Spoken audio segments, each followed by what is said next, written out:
जब आप ठीक से शिक्षा बच्चे को देते हो तो परिवर्तन आता है। अब प्रभु खेलते नहीं हैं, अब प्रभु का जीवन देखो।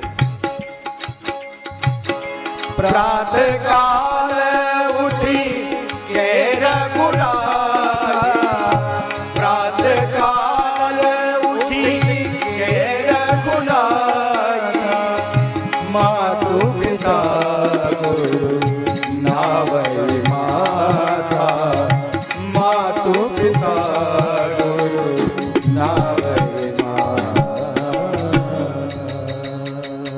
राम जी तो सुबह उठना भी सिखाते हैं, प्रणाम करना भी सिखाते हैं। अब प्रभु सुबह प्रातः मुहूर्त में ही उठ जाते हैं और उठ कर के सबसे पहले माता पिता और गुरु को प्रणाम करते हैं, उनके पैर छूते हैं।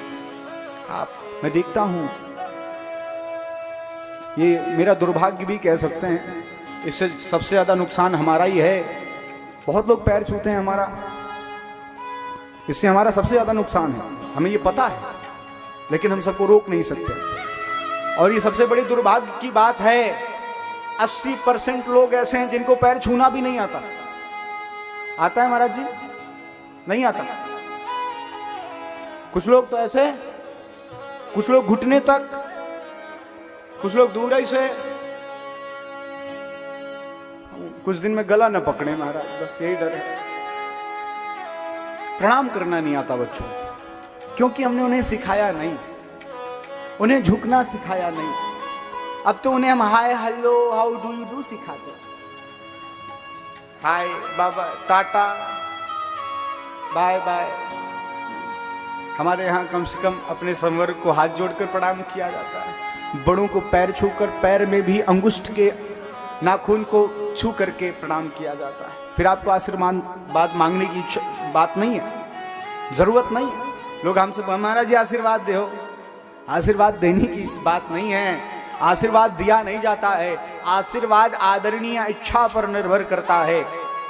आपके अंदर झुकते समय कितनी विनम्रता है, आपका प्रणाम करते समय कैसा भाव है, उस भाव, उस विनम्रता के आधार पर जो प्रणम्य है, उसके अंदर से अपने आप आशीर्वाद आपके अंदर ट्रांसफर हो जाता है। आपको मांगने की जरूरत नहीं है, आशीर्वाद मांगने की चीज नहीं है। आके महाराज जी आशीर्वाद दो, आशीर्वाद नहीं दिया जाता भाई। तुम्हें प्रणाम करना आ नहीं रहा है, पता नहीं किस बोझ के डले आकर थोड़ा सा झुक गए और चाहते हो कि महाराज जी ऐसा आशीर्वाद दें कि घर गाड़ी और बंगला मकान बन जाए, तो ऐसा नहीं होने वाला ना। तुम्हें विनम्र होना पड़ेगा, आपके अंदर वो पात्रता आएगी। तुम महाराज जी को देने की जरूरत नहीं है, गुरुओं को देने की जरूरत नहीं, अपने आप जैसे ही तुम झुकोगे आपके अंदर भर जाएगा, झुकते ही भर जाएगा। पैर छूना भी सिखाओ बच्चों को, स्वयं भी छुओ।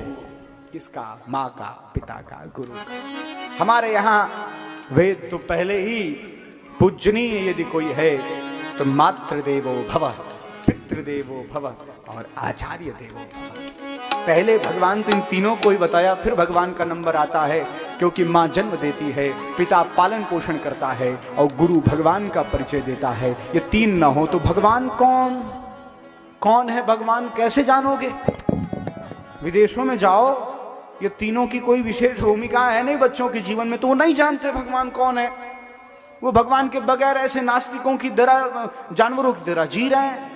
हम सब कितने भाग्यशाली हैं, भगवान की अनंत कृपा करुणा हुई कि भारतवर्ष में हमारा जन्म हुआ, वो भी सनातन धर्म में हमारा जन्म हुआ है, जिसमें प्रभु ने वो कृपा बरसाई कि हम जान सकते हैं हमारे लिए क्या उचित है, क्या अनुचित है, क्या सही है, क्या गलत है। उस परम जीवन के परम अलभ्य लाभ को प्राप्त कर करके अपने इस आवागमन के भवचक्कर को तोड़ करके भगवत प्राप्ति कर सकते हैं। वो सारी संभावनाएं आप सभी के समक्ष समुपस्थित हैं, फिर भी हम उस सौभाग्य को न ले पाए तो किसकी मंदमति, किसका दुर्भाग्य? हमारा ही है कि नहीं है? तो